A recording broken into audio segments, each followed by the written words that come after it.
सभी को जय यीशु। इतवारी वचन साधना में आप सबों का स्वागत है। पाप में डूबे मानव कुल को जल प्रलय द्वारा मिटाकर एक नई पीढ़ी का प्रारंभ करने वाले ईश्वर ने उस नए युग के प्रवक्ता नूह और उसके वंशजों के लिए अपना विधान ठहराया। ईश्वर ने नूह से कहा, तुम लोग फलो फूलो, पृथ्वी पर फैल जाओ और उसे अपने अधीन में कर लो।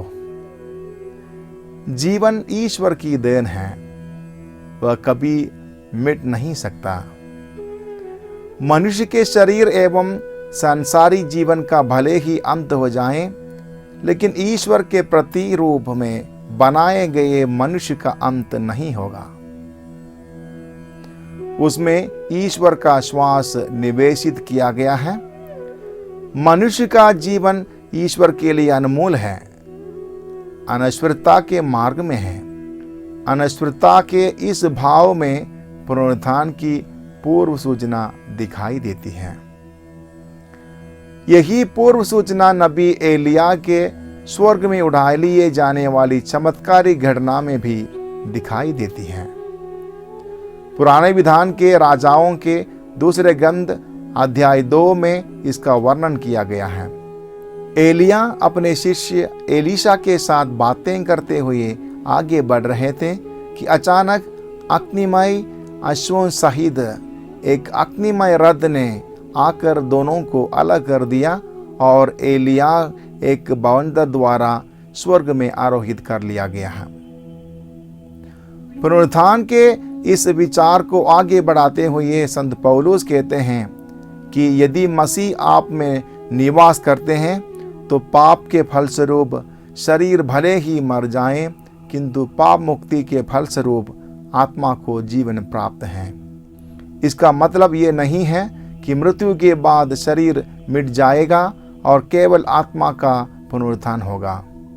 एक दाने से एक पौधे का उगने का उदाहरण देते हुए संत पौलुस ये साबित करना चाहते हैं कि मानव शरीर भी इसी तरह रूप बदल कर पुनरुत्थित हो जाएंगे। साधारण शरीर में कमियां और कमजोरियां हैं, लेकिन पुनरुत्थित शरीर महिमा युक्त है, अनश्वर है। ये जानकारी हमें मिलती है प्रभु मसीह के पुनरुत्थान से। पवित्र शुक्रवार के दिन यीशु का शरीर भूख प्यास एवं यंत्रणाओं से अति दारुण स्थिति में पहुंच चुका था, लेकिन तीसरे दिन वही पुनरुत्थित शरीर शिष्यों के सामने विद्यमान हो गया।